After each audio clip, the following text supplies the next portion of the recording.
बच्चों, मैं कुलवंत यादव भानु क्लासेस में सभी का स्वागत करता हूं। तो बच्चों, आज के इस वीडियो में हम हैलोअल्केन एंड हैलोअरीन्स के एनसीईआरटी इन टेक्स्ट क्वेश्चन करेंगे। तो उसमें फर्स्ट क्वेश्चन दे रखा है 10.1 NCERT in text question, right. First question है write the structure of the following compounds. अपने को कुछ 5 कंपाउंड दे रखे हैं, उनके फार्मूले बनाने हैं। आईपीएससी नॉमेनक्लेचर के अंतर्गत ये आते हैं। इसमें क्या दे रखा है, उल्टा काम दे रखा है। उनमें तो क्या होगा कि फार्मूले दिए होते हैं, नाम बताना होता है। यहाँ फार्मूले दे रखे हैं, अपने को स्ट्रक्चर बतानी है। तो फर्स्ट कंपाउंड है 2-chloro-3-methyl पेंटेन। तो इस टाइप के क्वेश्चंस में सबसे पहले आपको वर्ड रूट पे जाना होता है। यहाँ आप देख पा रहे हो पेंट मतलब कि 5 कार्बन एटम्स है, एन मतलब सिंगल बॉन्डिंग।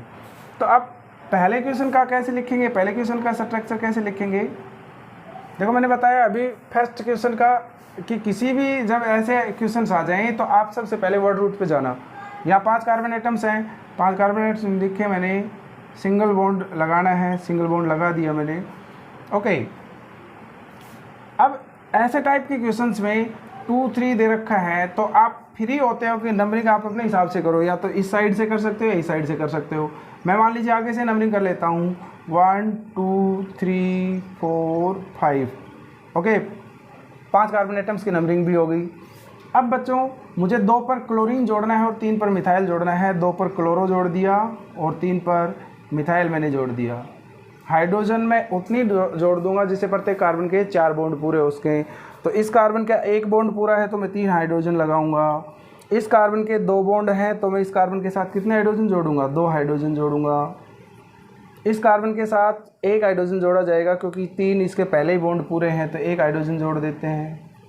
इस कार्बन के भी 3 बॉन्ड पूरे हैं तो 1 हाइड्रोजन इसके साथ भी जोड़ा जाएगा। और इस कार्बन का केवल 1 बॉन्ड है तो 3 हाइड्रोजन जोड़ेंगे। यानी कि हाइड्रोजन हमें कितनी जोड़नी है जिससे प्रत्येक कार्बन के 4 बॉन्ड पूरे उसके हैं। तो ये क्वेश्चन तैयार है, पहले का आंसर तैयार है 2-chloro-3-methyl पेंटेन, ये इसका फार्मूला रहेगा। नेक्स्ट क्वेश्चन कर लेते हैं बच्चों 1-chloro-4-ethyl साइक्लोहेक्सेन। यहाँ ये कह रहा है हेक्स एन सिंगल बॉन्डिंग है, साइक्लो मतलब 6 कार्बन एटम्स है ना। हेक्स मानी कि 6 carbon atoms, cyclo means 6 carbon atoms cycle में है। तो मैं यहाँ लिख देता हूँ सेकंड क्वेश्चन 6 कार्बन एटम्स को साइकिल में बनाइए, यानी कि हेक्सागन बना दी। ओके, साइक्लोहेक्सेन तैयार है। अब आप नंबरिंग अपने हिसाब से कर लीजिए 1 2 3 4 5 6। ये जो कह रहा है उसी हिसाब से लगाते रहो। 1 पर क्लोरो, 4 पर इथाइल जोड़िए। यहाँ ये 1 है तो यहाँ 1 पर क्लोरो जोड़ देते हैं और 4 पर इथाइल, यानी कि इस कार्बन पर इथाइल ग्रुप जोड़ देते हैं। इथाइल ग्रुप क्या होता है, CH2 CH3। ये 4th कार्बन है और ये 1st कार्बन है। तो ये 1-chloro-4-ethyl साइक्लोहेक्सेन, राइट बच्चों, 1-chloro-4-ethyl साइक्लोहेक्सेन।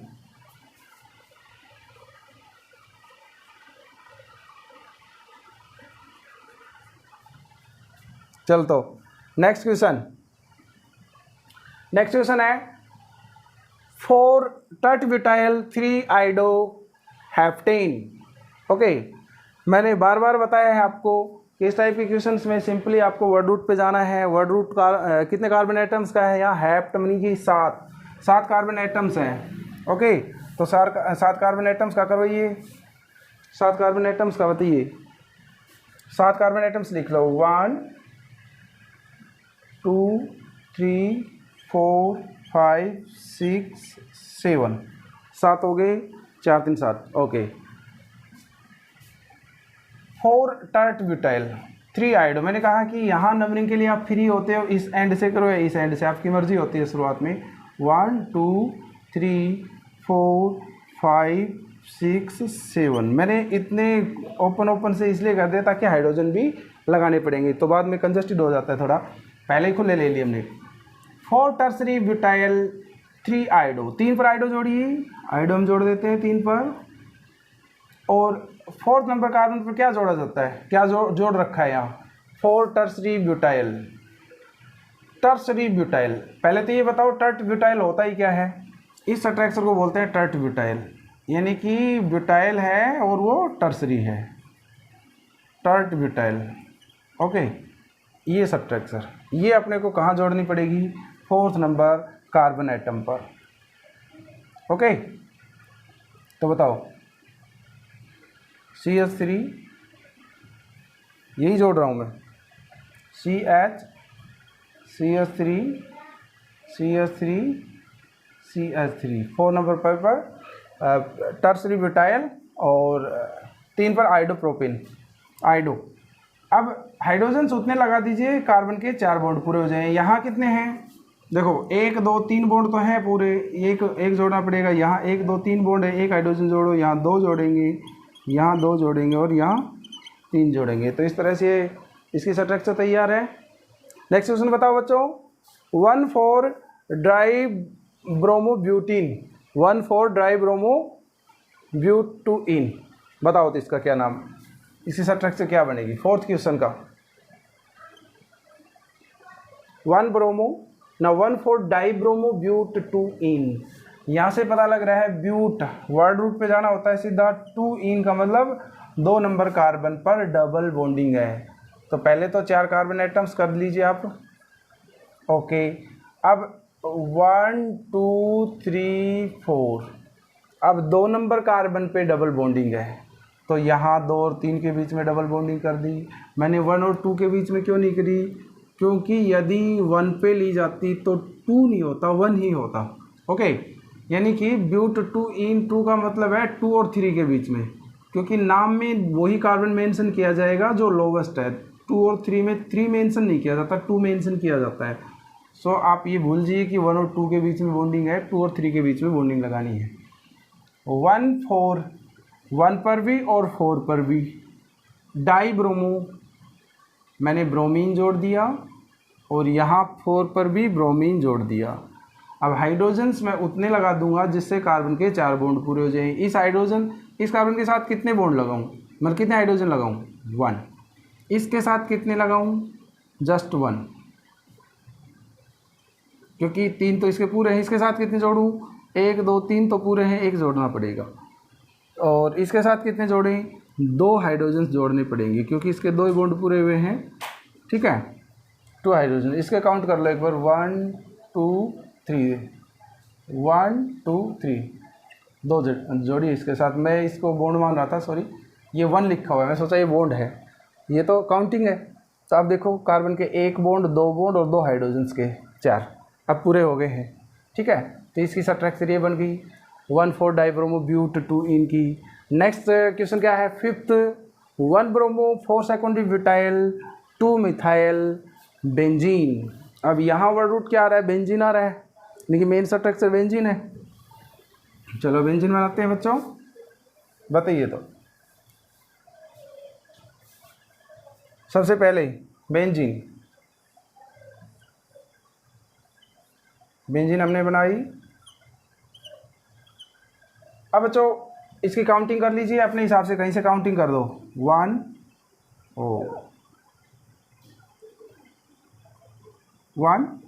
2 3 4 5 6, काउंटिंग लगा दी।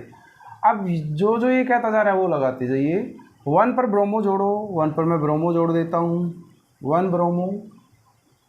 4 पर सेकेंडरी ब्यूटाइल, एक अभी हमने टर्सरी ब्यूटाइल बताया था। एक सेकेंडरी ब्यूटाइल क्या होता है बच्चों, सेकेंडरी कार्बन जब बॉन्ड बनाए ब्यूटाइल ग्रुप की तो उसको बोलते हैं सेकेंडरी ब्यूटाइल है। तो ये ब्यूटाइल 4 कार्बन एटम का, लेकिन सेकेंडरी कार्बन जुड़ रही है, सेकेंडरी कार्बन बॉन्ड बना रही है।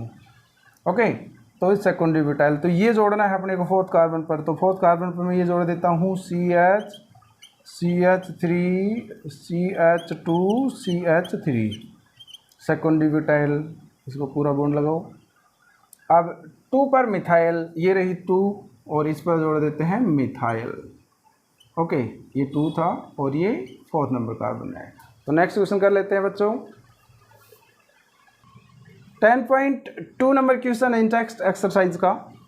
Y is the sulphuric acid not use during the reaction of alcohol with KI। यानी कि हमने हेलोल्केन्स प्रिपेयर किए थे, उसमें कहा था फ्रॉम एल्कोहल, और फ्रॉम एल्कोहल से हमने KI यूज़ करके और आइडो अल्केन्स बनाए थे। अब क्वेश्चन क्या है कि ये कह रहा है कि सल्फ्यूरिक एसिड क्यों यूज़ नहीं होता, तो क्या यूज़ होता है पहले बताओ। तो पहले बैक में चलते हैं एक बार, कि जब हेलोल्केन्स की प्रिपरेशन हुई थी बच्चों, तो आपने HI के साथ रिएक्शन करी थी, क्योंकि यहाँ आइडिन का वर्णन हो रहा था, HI की बात चलेगी। तो देखो जब आपने अल्कोहल से अल्कोहल लेकर के मान लीजिए और HI इसमें डाला और रिफ्लेक्स इसको किया, रिफ्लेक्स ओके, इस पर ज़्यादा डिटेल से नहीं जाएंगे। और अपने को क्या मिल गया, अपने को मिल गया CH3CH2I प्लस H2। एक तो मेथड ये था, ठीक है। एक मेथड ये था कि अल्कोहल लेकर के इसमें पोटेशियम आयोडाइड डाल दीजिए और फॉस्फोरिक एसिड डाल दीजिए H3PO4। H3PO KI और H3PO4 के कारण HI बनेगा और वो HI सेम इसी तरह की रिएक्शन करेगा जैसे फर्स्ट क्वेश्चन है। तो इनके कारण भी हमें क्या मिल जाता है, CH3CH2I potassium dihydrogen phosphate plus H2। ऐसा कुछ हमने प्रिपरेशन ऑफ हैलोअल्केन्स में आयोडोअल्केन्स की प्रिपरेशन में किया था। अब क्वेश्चन ये पूछ रहा है कि जो सेकंड क्वेश्चन आपने सेकंड लिखा है आपने, ठीक है, ये मैं मिटा देता हूँ, ये तो जस्ट इसके साथ था इसलिए बताया मैंने। अब क्वेश्चन ये पूछ रहा है कि मैंने यहाँ सल्फ्यूरिक एसिड क्यों नहीं डाला, यहाँ फॉस्फोरिक एसिड ही क्यों डाला। ओके, क्वेश्चन ये है कि जब अल्कोहल्स की KI के साथ रिएक्शन करवाते हैं तो हम फॉस्फोरिक एसिड डालते हैं, सल्फ्यूरिक एसिड क्यों नहीं डालते। तो इसका सिंपल सा आंसर है बच्चों कि देखो KI और HI की रिएक्शन के KI और फॉस्फोरिक एसिड की रिएक्शन के कारण क्या बनता है, HI, और HI फर्दर रिएक्शन करके मेन प्रोडक्ट बना देता है। यदि आप इसी रिएक्शन को सल्फ्यूरिक एसिड की सहायता से रिएक्ट करवाएंगे तो जो KI और H2SO4 के कारण जो HI बना, मैं बैलेंस नहीं कर रहा हूँ रिएक्शन को, मेन रिएक्शन समझेंगे, बैलेंसिंग आप कर लेंगे अपने आप, कि जो HI बना भाई HI जो है उसका फिर से ऑक्सीडेशन कर देगा H2SO4 और इसको तोड़ करके आयोडीन H2O और सल्फर डाइऑक्साइड में चेंज कर देगा। अब क्वेश्चन समझिए, आंसर क्या रहेगा इसका कि भाई सल्फ्यूरिक एसिड इसलिए यूज़ नहीं किया क्योंकि सल्फ्यूरिक एसिड है एक ऑक्सीडाइजिंग एजेंट।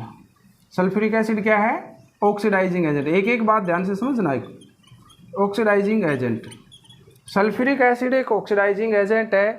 ये जो HI बीच में बनता है, यानी कहाँ से बना, KI और H2SO4 की रिएक्शन के कारण जो HI बना उसका ऑक्सीडेशन कर देगा और उसको किस में चेंज कर देगा, आयोडीन में चेंज कर देगा। और आयोडीन जो है वो अल्कोहल्स के साथ रिएक्शन नहीं कर पाएगी, आयोडोअल्केन्स नहीं बनेंगे, ठीक है ना।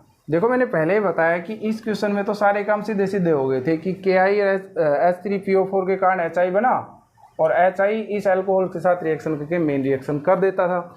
लेकिन यदि आप H2SO4 यूज कर लेते हो तो KI और H2SO4 के कारण जो HI बनता है यही तो आगे रिएक्शन करने वाला था। लेकिन इसने H2SO4 ने क्या किया, ये ऑक्सीडाइजिंग एजेंट है, इसी HI का ऑक्सीडेशन कर देगा और किसी और ही प्रोडक्ट यानी कि आयोडीन H2 और सल्फर डाइऑक्साइड में चेंज कर गया। तो जो मेन रिएक्शन थी, यानी कि मेन रिएक्शन हमारी क्या थी, हम चाह रहे थे आयोडोअल्केन्स बनाना, कि जो HI था वो इस तरह से रिएक्शन करता तो सारे काम सही हो जाते। ओके, सारे काम सही हो जाते।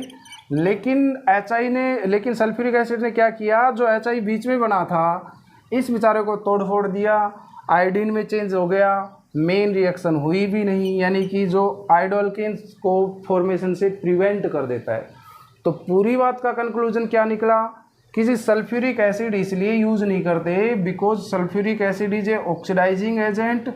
ये KI और H2SO4 से जो HI बनेगा उसका ऑक्सीडेशन कर देगा और जैसे ही ऑक्सीडेशन करेगा तो जो मेन रिएक्शन है यानी आयोडोअल्केन्स की है वो रिएक्शन नहीं हो पाएगी क्योंकि HI तो टूट चुका है, जा चुका है, ठीक है ना। इस कारण सल्फ्यूरिक एसिड इस कारण सल्फ्यूरिक एसिड यूज नहीं होता।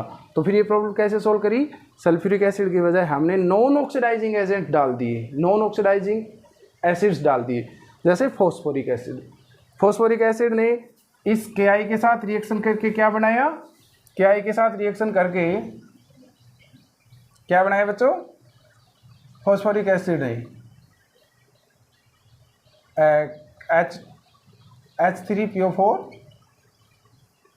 इसने HI बनाया। और क्योंकि ये नॉन ऑक्सीडाइजिंग एजेंट है, ये HI का कोई ऑक्सीडेशन नहीं करेगा और ये HI फिर इस अल्कोहल के साथ रिएक्शन करके मेन प्रोडक्ट बना डालती है।